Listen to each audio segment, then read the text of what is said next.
Pour tous les fans de science et de livres, nous allons vous présenter un livre sur Louis Pasteur qui s'intitule « La vie, la mort, la vie ».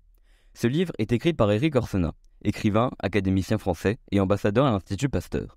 Il occupe l'ancienne place de Pasteur à l'Académie française, qui est le numéro 17. C'était François Jacob qui lança une sorte de défi à Éric Orsena. Je cite « Puisque par on ne sait quel désolant hasard, tu occupes le fauteuil de Pasteur, plonge-toi dans son existence, tu seras bien obligé d'en apprendre un peu. » Défi qui le relèvera à la mort de Jacob en 2013, et à qui il dédicacera ce livre. Éric Orsena, connu pour ses livres Les 1000 vies, La terre a soif, Cochon au voyage du pays du vivant, Beaumarchais, un aventurier de la liberté. Le livre La vie, la mort, la vie, le titre est choisi par Éric Orsena, veut dire comprendre la vie, défier la mort. Voilà deux grandes motivations qui façonnent la vie de Pasteur. Une biographie qui se lit comme un roman sur la vie de Louis Pasteur et ses grandes découvertes scientifiques. Dans ce livre, nous parlerons du contexte historique du XIXe siècle et de la vie de Pasteur. Nous ne nous concentrerons pas que sur la vie de Pasteur, mais aussi tout ce qui se déroule à l'époque et des informations qu'on ne connaît pas sur lui. Nous voyons comme il a traité sa famille, notamment avec sa femme Marie Pasteur qu'il traite avec rudesse, surtout après la mort de ses enfants. Nous en apprendrons plus sur sa vie professionnelle.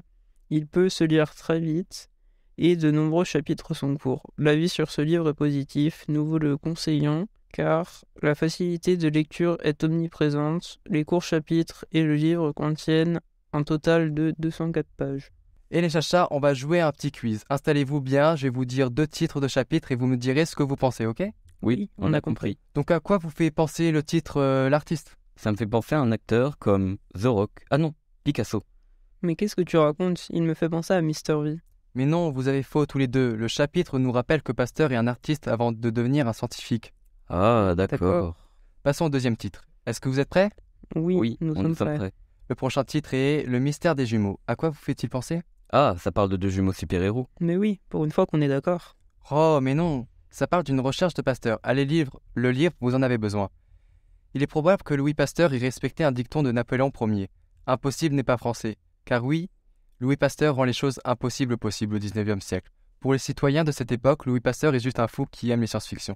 Mais il leur a prouvé qu'ils avaient tort. C'était Chacha, Ethan et Chacha du cours Saint-François d'Assise qui vous ont présenté le livre La vie, la mort, la vie dans le cadre du concours Pasteur.